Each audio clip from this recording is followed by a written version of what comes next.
lesson is 95, slant height of pyramids and cones. What's our objective class? Get ready? Slant height of pyramids and cones.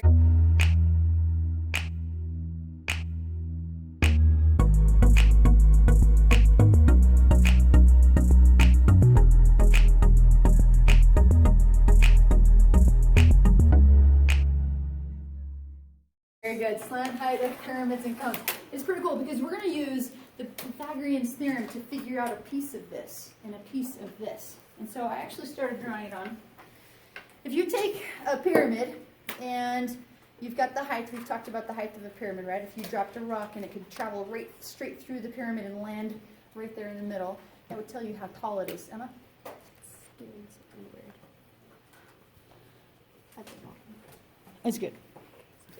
Okay, so that's the height of the pyramid, but if you were on a slip and slide on the side and could travel down the side of the pyramid, that's called a different thing. It's called the slant height. What is that called? Get ready? Slant height. Slant height. So it's from the top along this side, and it has to be perpendicular to the bottom, so that's your little perpendicular line.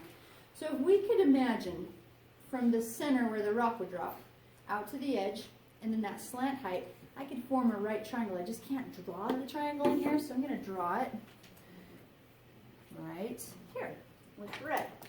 This is our right triangle. So again, our slant height goes down the outside. By the way, in high school, sometimes they call it slant length, and they'll use a cursive L for the length down the slant. Here's your right triangle. If I drew that triangle out here, it looks like this, where this is the height of my pyramid. This is that short leg, and this is my hypotenuse. Okay, so here's hypotenuse, long leg, and short leg. So we're going to learn how to find the slant height using Pythagoreans, which you mostly already know. Same thing for a cone. Look at the cone. Okay, so again, if you rolled a rock down this outside or slipped and slide down the outside, that's your slant height. If you dropped a rock down the middle, it's going to drop in here, right square in the middle there.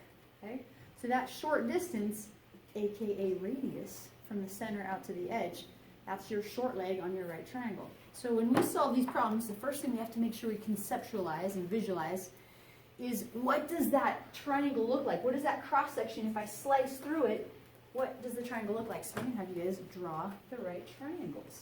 So let's do this. Here's our cone. We're going to draw the right triangle. Here's our height right to the middle. And then our short leg is the radius. And then we're going to label the pieces. I'm going to draw it out here. We have our height. What is our height? Think. This one right here. Get ready? 12 centimeters. 12 centimeters, good. What is my short leg? It's just from the center to the outside. Think. Get ready? 5 centimeters. 5 centimeters. I heard a couple almost 10. So remember, the 10 was the diameter, so you got to cut it in half. Be careful there. We don't know this one, but some of you are thinking, I think I recognize the 5 and the 12. It's one of the Pythagorean triples. If you don't remember it, that's okay. Pythagorean theorem says leg squared plus leg squared equals c squared, or hypotenuse squared. So 5 squared plus 12 squared equals c squared. 5 squared is 25. 12 squared is 144. C squared. Add them together, you get 169 equals c squared. We learned yesterday about taking the square root of a quadratic. Square root, square root. Squared and square root cancels, leaving us with 13 equals c. There's our hypotenuse, 13.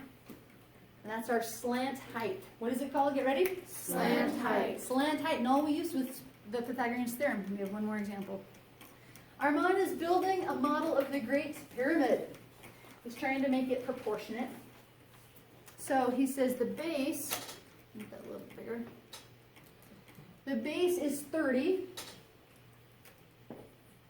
And the height, right to the center, is 20. Are we in centimeters?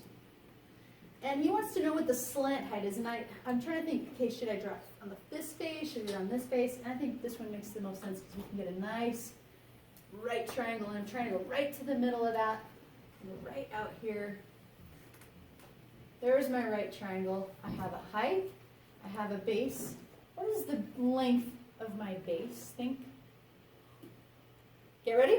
15. 15. Excellent. I like the label too. So 20 and 15. What is our slant height? That's your job now. Draw your right triangle. Label your legs. leg squared equals hypotenuse squared. Find that hypotenuse. C, put your pencil up when you've got it. Okay, let's check you. Let's hear from Aubrey. What's your Pythagorean theorem? What did you do? 20 squared plus 15 squared. 20 squared plus 15 squared, beautiful, because it's leg squared plus leg squared equals hypotenuse squared, and we don't know the hypotenuse yet, right? So we'll just call it c squared. Okay, what do we get here? 400. And 225. Good. Add them together, we got 625. And then how do we solve this? Annika? Use square root 625. Square root of both, right? And we only care about the principal square root, the positive one, because we're working with length, and there's no negative length on this. So we just care about the positive one, which is what, Annika? Oh, Rachel's going to help out. What'd you get, Rachel? 25.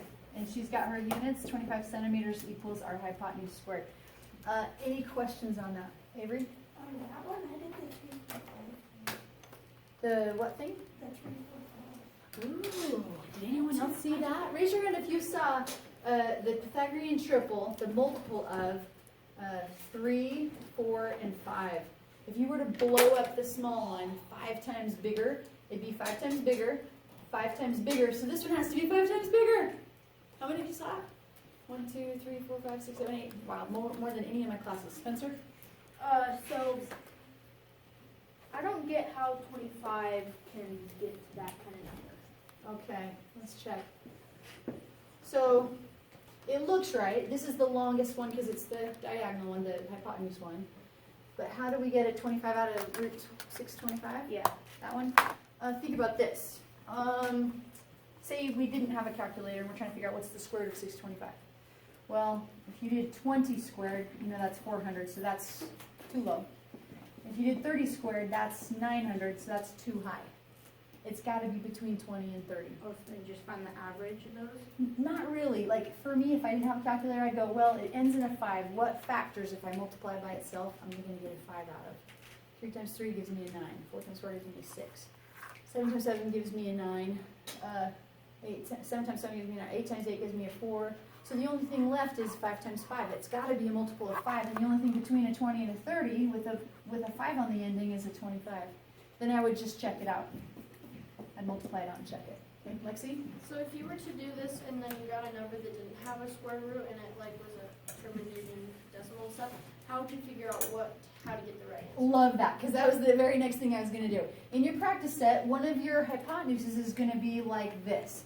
The slant length is root 24, but that's not in its most simplified form. What do I need to do to simplify root 24? Liesl? You need to like divide the square root into like square root of 4 and square root of 6. Perfect.